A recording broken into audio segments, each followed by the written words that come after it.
I could not be more honored to be joining you in this historic hall, this Cathedral of Freedom. And we Americans can never say it enough. We could not ask for a better friend or ally than Canada. I can't trust Obama. I have read about him, and he's an Arab. He is not. No? No, ma'am. He's a decent family man, citizen that I just happen to have disagreements with on fundamental issues, and that's what this campaign is all about. He's not. Thank you. Thank you.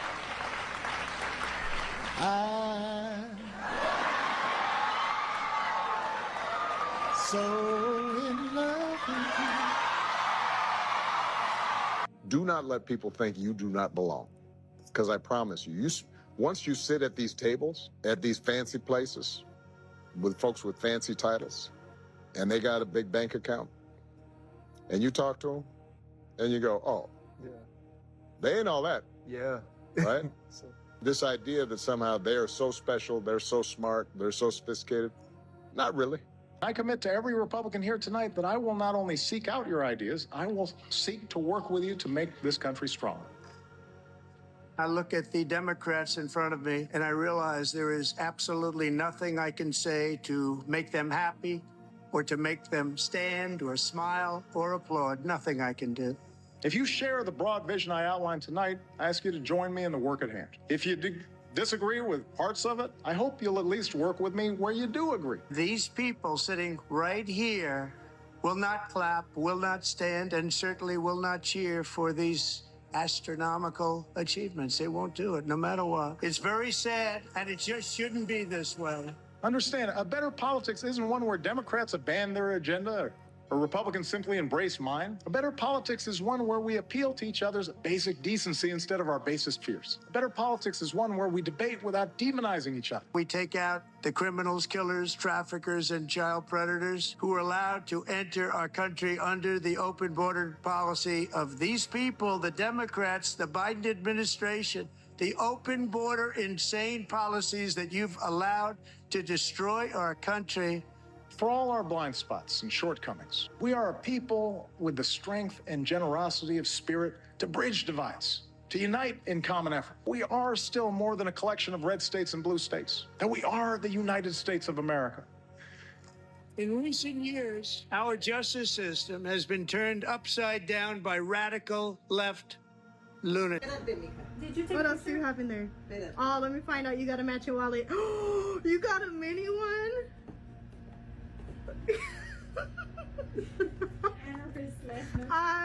Oh my God, Stan.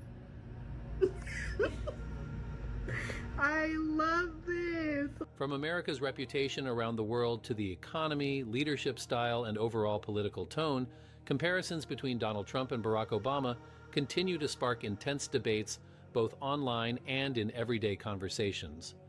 For some people, the discussion is about policy decisions, leadership, legacy, and the way each president represented the country. I don't think about Americans' financial situation. I don't think about anybody. I think about one thing.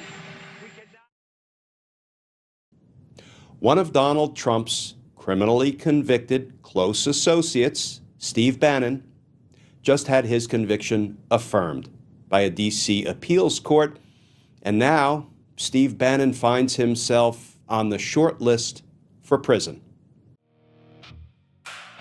Red carpet. Gold lights.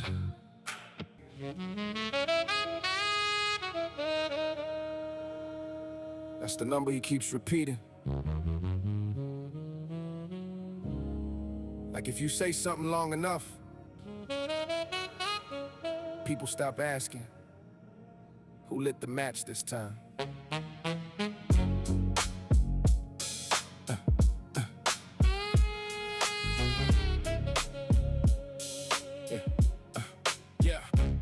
Trump Stood online screaming Obama gave away cash. Suitcases on planes, America getting played fast. Called him weak, called him stupid, called him history's fool. Like rage yourself could rewrite what actually happened in truth. But let's slow it down for the people watching at home. That money wasn't some random gift thrown from a throne. 400 million belonged to Iran before the Shah fell. Weapons never delivered after relations went to hell. Then interest stacked over decades unresolved. Arbitration looming while diplomats evolve. 1.7 total through a legal settlement path. Now pallets full of love money dropped after a laugh. Now maybe timing look ugly, maybe optics look bad. Critics called it ransom diplomacy wrapped in a bag, but facts still matter even when politicians shout loud. And truth don't disappear because a crowd screams proud. You started it, not Obama. Now you blame ghosts while the whole world watching drama. You started it, not the past. Now missiles flying while you're rewriting facts. Because Obama had pressure too. Netanyahu pushing war hard behind closed rooms. Same Iran, same fear, same regional fire. But Obama chose talks before lighting the pyre. That nuclear deal, people debated it for years. Some called it peace, some called it feeding fears. But one thing stands solid underneath the smoke and spin. Obama didn't drag America directly into war with Iran then. Now fast forward,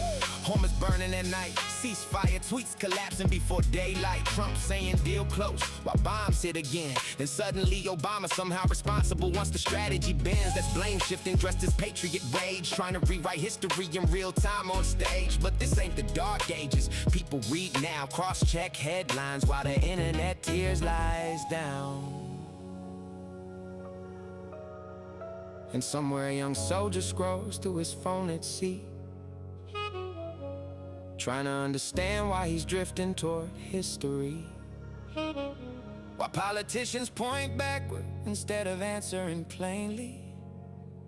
Why the future suddenly looks dangerous daily. Yeah. See, power got a habit of avoiding mirrors. Every failure suddenly somebody else's error. Obama, Biden, media, deep state. Anybody except the man currently deciding fate. And maybe that works when fear controls the room, but truth survives longer than propaganda fumes. Because people remember the headlines, remember the timeline. Remember Netanyahu warning every year Iran's prime. Remember Obama resisting pressure for escalation, trying sanctions and negotiations before devastation. So now Americans asking questions through the static noise. Not Republican questions, not Democrat ploys, just simple questions from exhausted human beings. If Iran was such an immediate threat, why are the reasons for war still blurry on our screens? And if Obama supposedly caused this disaster years ago, why did the missiles only start flying after Trump reopened the road? He started it. Now children hiding under sirens every night. You started it. Then blame the man who tried avoiding this fight. And the world sees clearer now, because truth survives online. No matter how loud the speeches get, facts still survive time. So tell us, Mr. President, was it President Obama who started the war with Iran? Or was it you, allowing Netanyahu to pull America into another endless fire Obama refused to enter? And one more question. Why exactly did the United States go to war with Iran? Because even now, that answer still sounds fuzzy beneath the explosions.